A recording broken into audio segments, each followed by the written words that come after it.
Welcome. এই ভিডিওতে আমরা ট্রান্সফরমারের ওয়ার্কিং প্রিন্সিপাল সম্পর্কে কিছু আলোচনা করব। ট্রান্সফরমার হচ্ছে একটা স্টেশনারি ইলেকট্রিক মেশিন, যেটা ইলেকট্রিক পাওয়ারকে একটা সার্কিট থেকে অপর একটি সার্কিটে ট্রান্সফার করে। এর আগে আমরা ডিসি মোটর অথবা ইলেকট্রিক মোটর এবং ইলেকট্রিক জেনারেটর বলা ভালো ইলেকট্রিক মোটর এবং ইলেকট্রিক জেনারেটর সম্পর্কে আলোচনা করেছি। তো সেখানে কিন্তু রোটেটিং পার্টস ছিল, অর্থাৎ সেই মেশিনগুলি ইলেকট্রিক মোটর অথবা ইলেকট্রিক জেনারেটর, এই মেশিনগুলি কিন্তু রোটেটিং মেশিন। কিন্তু ট্রান্সফরমার হচ্ছে একটা স্টেশনারি ইলেকট্রিক মেশিন, অর্থাৎ এখানে কিন্তু কোনো রোটেটিং পার্ট বা মুভিং পার্ট নেই। আর এর কাজ হচ্ছে transfer electrical power from one circuit to another without change of frequency, অর্থাৎ একটি সার্কিট থেকে অপর একটি সার্কিটে ইলেকট্রিক পাওয়ারকে ট্রান্সফার করা, কিন্তু সেই ট্রান্সফারের জন্য কিন্তু ফ্রিকোয়েন্সির কিন্তু কোনো পরিবর্তন ঘটে না। অর্থাৎ যদি কোনো ট্রান্সফরমার ইনপুট সাইডে 50 হার্জ ফ্রিকোয়েন্সিতে অপারেট করে, ট্রান্সফরমারের আউটপুট থেকে যেটা আমরা ইলেকট্রিক্যাল পাওয়ার পাবো তারও ফ্রিকোয়েন্সি কিন্তু 50 হার্জই হবে। অর্থাৎ ফ্রিকোয়েন্সির কিন্তু কোনো রকম পরিবর্তন ট্রান্সফরমারে হয় না। এবার ট্রান্সফরমারের কাজ কি? Transformer can increase or decrease the output voltage with corresponding decrease or increase of current. এবার ট্রান্সফরমারে অ্যাকচুয়ালি দুটো সাইড থাকে, একটা হলো ইনপুট সাইড আর একটা হলো আউটপুট সাইড। আমরা ইনপুট সাইডে পাওয়ার ইনপুট দেব, আউটপুট সাইড থেকে পাওয়ার আউটপুট নেব। এখানে দেখো, আউটপুট সাইড থেকে আমরা যে ভোল্টেজটা পাচ্ছি সেই ভোল্টেজটাকে আইদার ইনক্রিজ করা ও ডিক্রিজ করা, এটাই হলো ট্রান্সফরমারের কাজ।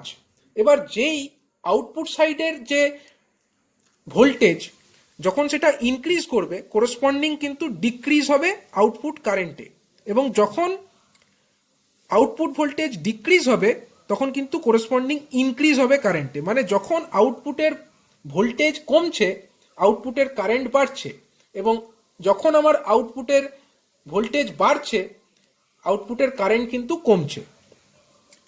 এবার দেখো, basic principle of transformer is based on the concept of mutual induction between two inductive coils which is linked by a common flux. ধরো দুটো কয়েল আছে, দুটো কয়েল, লক্ষ্য করো ট্রান্সফরমারের একটা বেসিক ডায়াগ্রাম আমরা এখানে দেখিয়েছি। এটা একটা ট্রান্সফরমারের বেসিক ডায়াগ্রাম। তো এই দিকটা, এই যে রেক্ট্যাঙ্গুলার শেপের জিনিস, এটাকে বলা হয় ট্রান্সফরমারের কোর। এবার এই দিকে আছে একটা কয়েল। সাপোজ এই যে কয়েল, এখানে আমরা ইনপুট সাইড বলছি, এখানে আমরা ইনপুট ভোল্টেজ দিয়েছি V1, এবং আউটপুটে দেখো আরেকটা কয়েল জড়ানো আছে, এবং সেই কয়েলের যে আউটপুট বেরিয়েছে সেখানে আমরা একটা লোডকে কানেক্ট করে রেখেছি। এবার বেসিক্যালি দুটো কয়েল, একটা কয়েল এবং এই আর একটা কয়েল, এবং দুটো হচ্ছে ইন্ডাকটিভ কয়েল বলা যেতে পারে। এবং এই যে দুটি ইন্ডাকটিভ কয়েল, তাদের মধ্যে মিউচুয়াল ইন্ডাকশন হচ্ছে। মিউচুয়াল ইন্ডাকশন হচ্ছে কিসের মাধ্যমে? একটা কনস্ট্যান্ট ফ্লাক্সের মাধ্যমে। দেখো এই যে ডটেড লাইন এবং তার সাথে অ্যারো চিহ্ন দিয়ে দেখানো আছে যে লাইনটা, এর মাধ্যমে আমরা ফ্লাক্সকে বুঝিয়েছি। অর্থাৎ এই যে দুটি ইন্ডাকটিভ কয়েল এবং এই কয়েল এবং এই কয়েল, এই দুটি কয়েলের মধ্যে, ইন্ডাকটিভ কয়েলের মধ্যে মিউচুয়াল ইন্ডাকশন হচ্ছে কিসের মাধ্যমে? এই যে কনস্ট্যান্ট ফ্লাক্স, যাকে আমরা ডটেড লাইন দ্বারা দেখিয়েছি, তার মাধ্যমে। এখানে দেখো,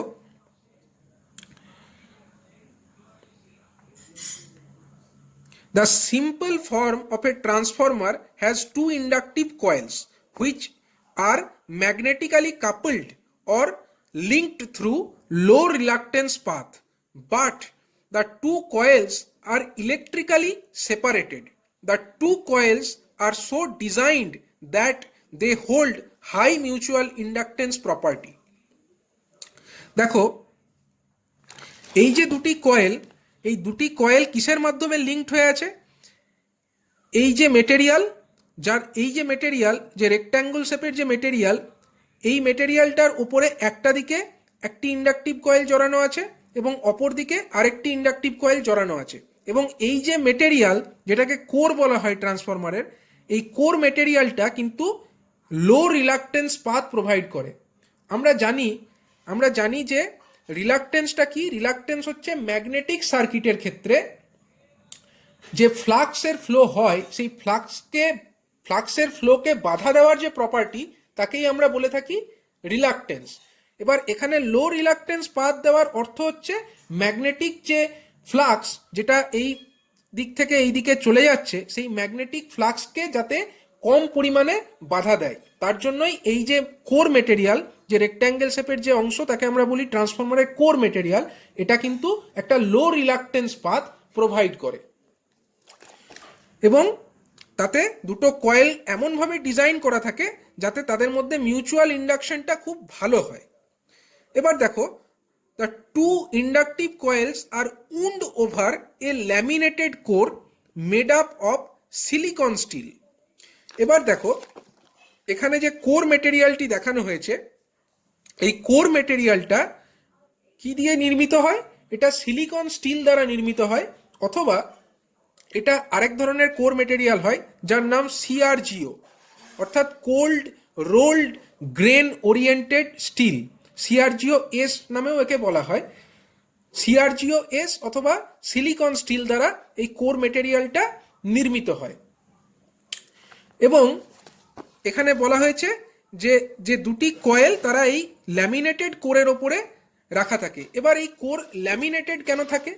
ল্যামিনেটেড কথাটির অর্থ হচ্ছে অনেকগুলি পাতলা পাতলা শিটকে একত্রিত করে এই কোর মেটেরিয়ালকে নির্মাণ করা হয়।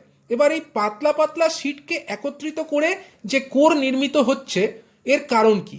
এর কারণ এই যে কোর মেটেরিয়াল, এর মধ্যে এডি কারেন্ট নামক একটি লস হয় যখন এর মধ্যে ফ্লাক্সের ফ্লো হয়, অর্থাৎ যে ম্যাগনেটিক ফ্লাক্স এখানে তৈরি হচ্ছে সেটা এই কোর মেটেরিয়ালের মাধ্যমেই একদিক থেকে অন্যদিকে যাচ্ছে।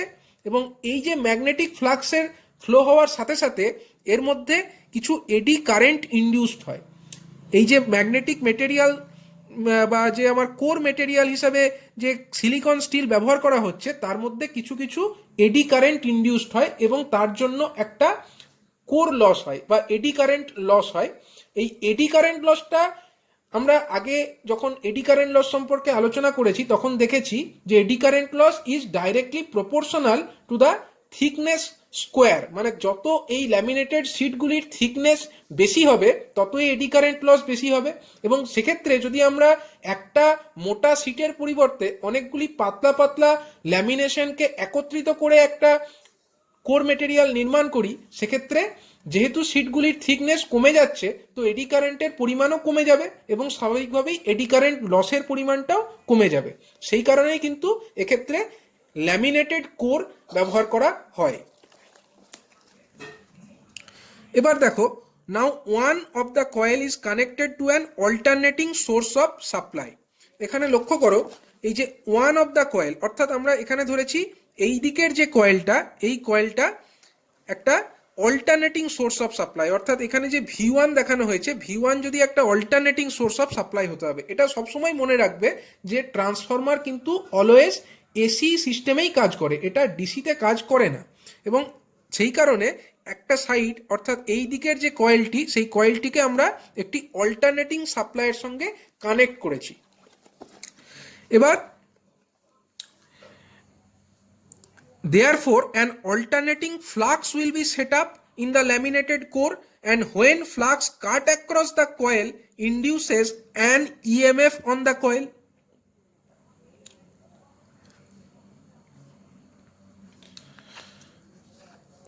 কি বলা হয়েছে এখানে?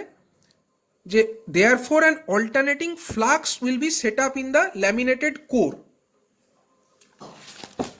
অর্থাৎ এইখানে যে আমরা অল্টারনেটিং সাপ্লাই অ্যাপ্লাই করলাম V1, তার জন্য এখানে একটা কারেন্টের ফ্লো নিশ্চয়ই হবে। একটা ভোল্টেজের সঙ্গে যদি আমরা কানেক্ট করি কয়েলটিকে, অবশ্যই এর মধ্যে একটা কারেন্টের ফ্লো হবে। এবং কারেন্টের ফ্লো এবং এতে যদি N1 নাম্বার অফ টার্নস থাকে, এই যে কয়েলটি, এতে যদি N1 নাম্বার অফ টার্নস থাকে, তাহলে কত MMF তৈরি হবে? MMF তৈরি হবে N1 ইন্টু I1, এইটা MMF তৈরি হবে। এবং এই MMF এর জন্য কি হবে? একটা ফ্লাক্স তৈরি হবে। এবং সেই ফ্লাক্সটা কাকে লিঙ্ক করবে? এই কয়েলটিকে লিঙ্ক করবে। এবং তার জন্য কি হবে, আমরা জানি যে প্রত্যেকটি কয়েলে যে একটা সেলফ ইনডিউসড ইএমএফ তৈরি হয়, এবং অবশ্যই তাহলে এই কয়েলটিতেও একটা অবশ্যই সেলফ ইনডিউসড একটা ইএমএফ তৈরি হবে এই অ্যাপ্লাইড ভোল্টেজের কারণে। এবং সেই যে ইনডিউসড ইএমএফ তার পরিমাণ আমরা ধরলাম E1, অর্থাৎ এই কয়েলের অ্যাক্রসে যে ইএমএফটি ইনডিউসড হবে তার পরিমাণ আমরা E1 ধরলাম। এবং যে ফ্লাক্স তৈরি হবে সেই ফ্লাক্সটা কোন পথে ফ্লো করবে, সেই ফ্লাক্সটা এই কোরের মধ্যে দিয়ে। যে কোর মেটেরিয়াল তার আবার রিলাক্টেন্স খুবই কম, তার জন্য খুব সহজেই এই কোরের মধ্যে দিয়ে ফ্লাক্সটা ফ্লো করে একটা ম্যাগনেটিক সার্কিট ক্লোজ করবে বা ম্যাগনেটিক যে সার্কিট তাকে কমপ্লিট করবে। এবং এর ফলে কি হবে, অলমোস্ট কমপ্লিট যে ফ্লাক্স যেটা এখানে তৈরি হবে সেই কমপ্লিট টোটাল ফ্লাক্সটাই অলমোস্ট এই সেকেন্ডারি যে ওয়াইন্ডিং, অর্থাৎ এইখানে যে আরেকটা কয়েল রাখা আছে সেই কয়েলের সঙ্গে লিঙ্কড হবে। এবং যেহেতু এই যে সাপ্লাইটা, এই সাপ্লাই হচ্ছে অল্টারনেটিং ভোল্টেজ, অর্থাৎ তার পিরিয়ডিক্যালি কিন্তু দিক পরিবর্তন ঘটতে থাকবে। অল্টারনেটিং সাপ্লাই অলওয়েজ কিন্তু তার ম্যাগনিচিউডও পরিবর্তিত হচ্ছে এবং তার সাথে সাথে কিন্তু তার ডাইরেকশনটিও প্রত্যেক হাফ সাইকেল পরে পরে চেঞ্জ হয়ে যাচ্ছে। এবং এই ধরনের যদি একটা অল্টারনেটিং ফ্লাক্স তৈরি হয়, সেই অল্টারনেটিং ফ্লাক্স যদি আরেকটি কয়েলকে লিঙ্ক করে, তার ফলে কি হবে, সেখানেও একটি ইএমএফ ইনডিউসড হবে। অর্থাৎ এই অল্টারনেটিং ফ্লাক্স এই কয়েলটিকে লিঙ্ক করছে এই N2 নাম্বার অফ টার্নযুক্ত যে সেকেন্ডারি কয়েল যেটা এই দিকে লাগানো আছে, বা যে সেকেন্ডারি যে কয়েল যেটি এই অপর দিকে কোরের অপর দিকে লাগানো আছে, সেখানেও একটা ইএমএফ ইনডিউসড হবে। এবং সেই যে ইএমএফ ইনডিউসড হবে তার পরিমাণ আমরা ধরছি E2। এখানে লক্ষ্য করো যেটা বলা হয়েছে, almost all the fluxes are linked with the other or the second coil. According to Faraday's laws of electromagnetic induction, statically induced EMF will be induced. অবশ্যই এই ক্ষেত্রে সেকেন্ড কয়েলটিতে যে ইএমএফ ইনডিউসড হচ্ছে সেই ইন্ডাকশনটা কি হিসাবে হচ্ছে, ফ্যারাডেস যে ইলেকট্রোম্যাগনেটিক লজ অফ ইন্ডাকশন সেই অনুযায়ী এখানে একটা ইএমএফ ইনডিউসড হচ্ছে। এবং এই ধরনের যে ইনডিউসড ইএমএফ একে আমরা বলছি স্ট্যাটিক্যালি ইনডিউসড ইএমএফ, কারণ এখানে কিন্তু কোনো ডাইনামিক পার্ট নেই। এখানে এই কয়েল এবং এই কয়েল দুটি কয়েলই কিন্তু স্ট্যাটিক কন্ডিশনে আছে, অর্থাৎ স্থির অবস্থায় আছে।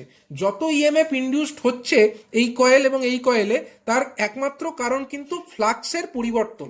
সুতরাং এই ধরনের যে ইএমএফ ইনডিউসড হচ্ছে একে আমরা বলবো স্ট্যাটিক্যালি ইনডিউসড ইএমএফ।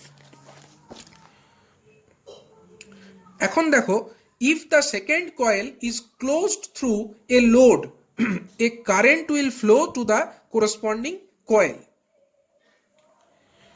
দেখো, যদি আমরা এই যে সেকেন্ড কয়েল আছে, সেকেন্ড কয়েলের এখানে যদি একটা লোডকে কানেক্ট করি, তাহলে সেকেন্ড কয়েলের যে পাথ সেই পাথটা কমপ্লিট হয়ে যাচ্ছে এবং এখানে একটা ইএমএফ ইনডিউসড হয়েছে এবং আমরা এখানে একটা ক্লোজ সার্কিট পাথ প্রোভাইড করছি। অবশ্যই এখানে একটা কারেন্ট ফ্লো হবে এবং এই যে কারেন্ট সেকেন্ডারিতে ফ্লো হচ্ছে তার পরিমাণ আমরা ধরছি I2 এবং প্রাইমারিতে যে কারেন্ট হচ্ছিল তার পরিমাণ ধরেছিলাম I1। এইভাবে যে ইলেকট্রিক্যাল পাওয়ার সেটা কিন্তু যে একটা দিক থেকে, অর্থাৎ এই যে একদিকের কয়েল থেকে অন্য দিকের কয়েলে সম্পূর্ণভাবে ট্রান্সফার হয়ে গেল। এবং ট্রান্সফারটা হলো কিভাবে, এই কয়েলের সঙ্গে এই কয়েলের, অর্থাৎ প্রাইমারি সাইড এবং সেকেন্ডারি সাইড, এই দুটি সাইডের মধ্যে কিন্তু কোনো রকম কোনো ইলেকট্রিক্যাল কন্ট্যাক্ট নেই। লক্ষ্য করো, এর ইলেকট্রিক্যাল সার্কিট এইখানেই কমপ্লিট এবং এর ইলেকট্রিক্যাল সার্কিট এইটুকুর মধ্যেই কমপ্লিট। তাহলে এই কয়েলের সঙ্গে এই কয়েলের কিন্তু কোনো ইলেকট্রিক্যাল কন্ট্যাক্ট নেই। যাবতীয় পাওয়ার এখান থেকে, অর্থাৎ এই কয়েলটি থেকে এই অপর কয়েলটিতে ট্রান্সফার হলো কিন্তু সম্পূর্ণরূপে ম্যাগনেটিক সার্কিটের মাধ্যমে। এবার এক্ষেত্রে এই যে প্রথম কয়েল যেটি অল্টারনেটিং সাপ্লাইয়ের সঙ্গে যুক্ত আছে সেই কয়েলটিকে বলা হচ্ছে প্রাইমারি কয়েল, এবং এই যে দ্বিতীয় কয়েল যেটি লোডের সঙ্গে যুক্ত আছে এবং যেটিতে ইনডিউসড ইএমএফ হচ্ছে বা ইএমএফটি ইনডিউসড হচ্ছে due to magnetic flux linkage, সেই কয়েলটিকে আমরা বলছি সেকেন্ডারি কয়েল বা secondary side of the transformer. এই সাইডটি হলো প্রাইমারি সাইড এবং এই অপর সাইডটি হলো secondary side of the transformer. এক্ষেত্রে কিছু কিছু অ্যাজাম্পশন করা হয়েছে, যেমন E1 হচ্ছে প্রাইমারি ইনডিউসড ইএমএফ, অর্থাৎ এই যে প্রাইমারি কয়েল, সেই প্রাইমারি কয়েলটিতে যে ইএমএফ ইনডিউসড হয়েছে, এই ইএমএফ ইনডিউসড হওয়ার কারণ হচ্ছে সেলফ ইনডিউসড ইএমএফ। এই ইনডিউসড ইএমএফটির পরিমাণ হচ্ছে E1, আর E2 সেকেন্ডারি ইনডিউসড ইএমএফ। এই সেকেন্ডারি ইনডিউসড ইএমএফ কি জন্য হলো?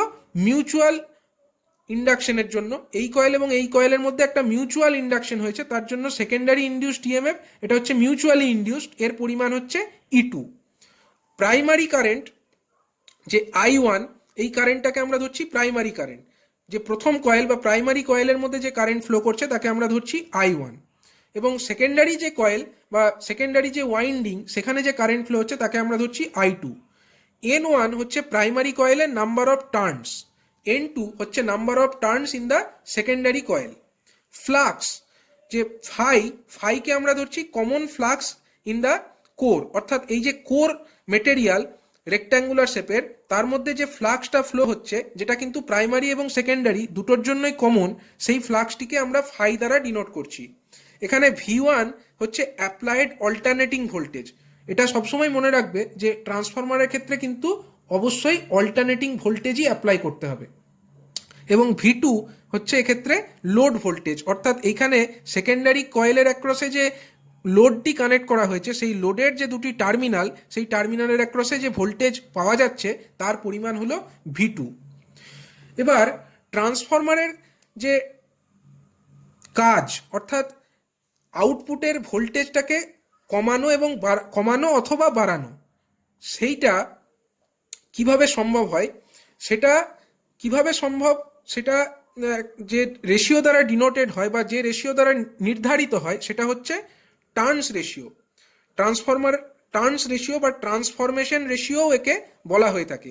এবং এই যে ইনপুটে কত ভোল্টেজ দিলে আউটপুটে কত ভোল্টেজ পাওয়া যাবে সেটা সম্পূর্ণরূপে নির্ভর করে এই যে প্রাইমারি কয়েল তাতে কতগুলি সংখ্যক টার্ন আছে এবং সেকেন্ডারি কয়েল তাতে কতগুলি সংখ্যক টার্ন আছে তার উপরে।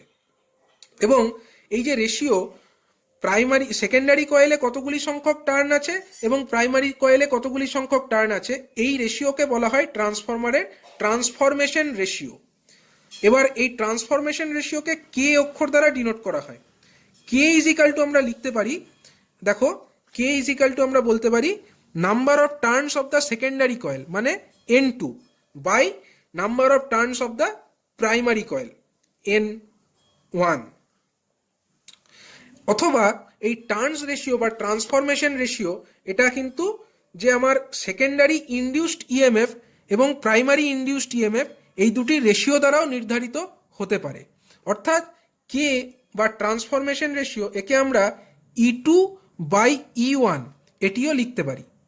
অথবা আমরা এটাকে ট্রান্সফরমারের দুটি সাইডের যে কারেন্টের রেশিও সেই হিসাবেও ডিনোট করতে পারি, কিন্তু এক্ষেত্রে কারেন্টের ক্ষেত্রে রেশিওটা হয়ে যাবে I1 বাই I2। এবার লক্ষ্য করো টার্নস রেশিও কে এর ভ্যালু যদি 1-এর থেকে বেশি হয়, এর অর্থ কি N2 যদি N1 এর থেকে বেশি হয়, তাহলে কি হবে? সেকেন্ডারিতে যদি নাম্বার অফ টার্নস প্রাইমারিতে নাম্বার অফ টার্নসের থেকে বেশি হয় তাহলে কি হবে? E2 গ্রেটার দেন E1 হবে। অর্থাৎ সেকেন্ডারি যে ইনডিউসড ইএমএফ তার পরিমাণ প্রাইমারি ইনডিউসড ইএমএফ এর থেকে বেশি হবে, কিন্তু সেক্ষেত্রে কিন্তু I1 গ্রেটার দেন I2 হবে। অর্থাৎ if K greater than 1 then N2 greater than N1, E2 greater than E1 but I1 greater than I2, মানে I2 কিন্তু I1 এর থেকে ছোট হবে। অর্থাৎ সেকেন্ডারিতে যদি ভোল্টেজ বেশি পাওয়া যায় কারেন্ট কম পাওয়া যাবে। একইভাবে এই কে এর ভ্যালু যদি 1-এর থেকে ছোট হতো সেক্ষেত্রে N1 লেস দ্যান N2 হতো, সরি কে যদি 1-এর থেকে ছোট হতো তাহলে N2 লেস দ্যান N1 হতো। N2 লেস দ্যান N1 হলে E2 লেস দ্যান E1 হতো, অর্থাৎ secondary induced EMF less than primary induced EMF হতো, এবং সেক্ষেত্রে কিন্তু I1 লেস দ্যান I2 হতো। অর্থাৎ সেক্ষেত্রে কিন্তু আমরা সেকেন্ডারিতে বেশি পরিমাণ কারেন্ট পেতাম। সুতরাং বোঝা গেল ট্রান্সফরমারের ট্রান্সফরমেশন রেশিও বলতে আমরা বুঝি number of turns of the secondary divided by number of turns of the primary coil is equal to secondary induced EMF by primary induced EMF is equal to primary current by secondary current. এবং ট্রান্সফরমারের ক্ষেত্রে আরেকটা জিনিস মনে রাখার আছে, সেটি হলো ট্রান্সফরমারের যে ভোল্টেজ পার টার্ন রেশিও সেটাও কিন্তু কনস্ট্যান্ট থাকবে সর্বদা। অর্থাৎ এক্ষেত্রে যে ভোল্টেজ পার টার্ন, প্রাইমারির ক্ষেত্রে আমরা ভোল্টেজ পার টার্ন সমান কি লিখতে পারি, E1/N1। E1 হচ্ছে ইনডিউসড ভোল্টেজ এবং N1 হচ্ছে নাম্বার অফ টার্নস, সেইটা ইকুয়াল টু হবে সেকেন্ডারি ক্ষেত্রে ইনডিউসড ভোল্টেজ কত, E2, এবং নাম্বার অফ টার্নস কত, N2। অর্থাৎ E1/N1 is equal two E2/N2। এরপরে আমরা আরেকটি টপিকের ওপরে আসছি, সেটি হচ্ছে ট্রান্সফরমারের ইউজ, অর্থাৎ ট্রান্সফরমারের যে ব্যবহার। ট্রান্সফরমার তার ব্যবহারে আসার আগে আমরা টাইপসগুলো দেখে নিই। ট্রান্সফরমারকে তার কোর কনস্ট্রাকশন, অর্থাৎ ট্রান্সফরমারের যে কোর মেটেরিয়াল, অর্থাৎ এক্ষেত্রে এই যে রেক্ট্যাঙ্গুলার শেপের যে জায়গা যার মাধ্যমে ফ্লাক্সটি প্রাইমারি থেকে সেকেন্ডারির দিকে যাচ্ছে তাকে আমরা কোর মেটেরিয়াল বলছি। তো সেই কোর কনস্ট্রাকশন অনুযায়ী ট্রান্সফরমারকে দুটি ক্যাটাগরিতে ভাগ করা যায়। সেই দুটি ক্যাটাগরি হচ্ছে, একটি হলো কোর টাইপ ট্রান্সফরমার, আর একটি হলো শেল টাইপ ট্রান্সফরমার। এবং ট্রান্সফরমারের সার্ভিস অনুযায়ী, অর্থাৎ ট্রান্সফরমারটা কি পারপাসে ইউজ হচ্ছে সেই অনুযায়ী ট্রান্সফরমারকে আমরা আরও দুটি ক্যাটাগরিতে ভাগ করতে পারি। একটি হলো পাওয়ার ট্রান্সফরমার এবং আরেকটি হলো ডিস্ট্রিবিউশন ট্রান্সফরমার। এবং আমরা এটা আগেই জানি, ট্রান্সফরমার সবসময় এসি সিস্টেমেই কাজ করে, এবং যে এসি সিস্টেমে ট্রান্সফরমার কাজ করছে সেটি সিঙ্গেল ফেজ না থ্রি ফেজ, তার উপরে ভিত্তি করে আমরা ট্রান্সফরমারকে সিঙ্গেল ফেজ ট্রান্সফরমার অথবা থ্রি ফেজ ট্রান্সফরমার বলতে পারি।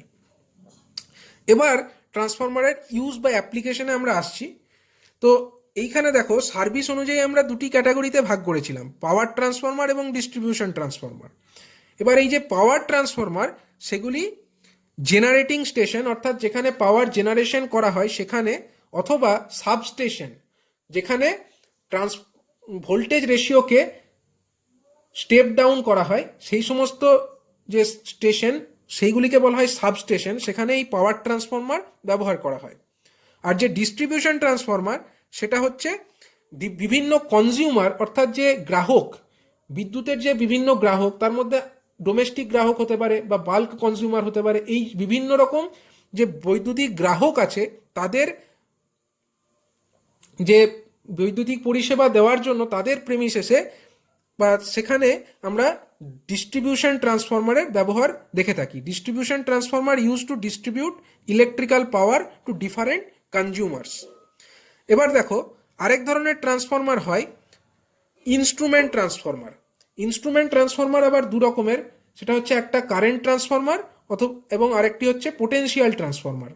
এই ধরনের যে ইনস্ট্রুমেন্ট ট্রান্সফরমার, এগুলো হচ্ছে বিভিন্ন যে অল্টারনেটিং কারেন্ট ইনস্ট্রুমেন্ট, যার মাধ্যমে আমরা প্রোটেকশন, মানে বিদ্যুৎ যে সিস্টেম বা ইলেকট্রিক সিস্টেম তার প্রোটেকশনের জন্য অথবা যে তার মিটারিং, সেই পারপাসে আমরা এরকম ইনস্ট্রুমেন্ট ট্রান্সফরমারকে ব্যবহার করে থাকি।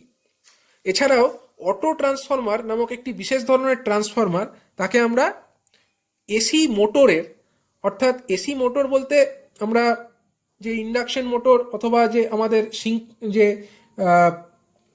সিঙ্ক্রোনাস মোটর ইত্যাদি বিভিন্ন এসি মোটরের স্টার্টিংয়ের পারপাসে আমরা এই অটো ট্রান্সফরমারকে ব্যবহার করে থাকতে পারি।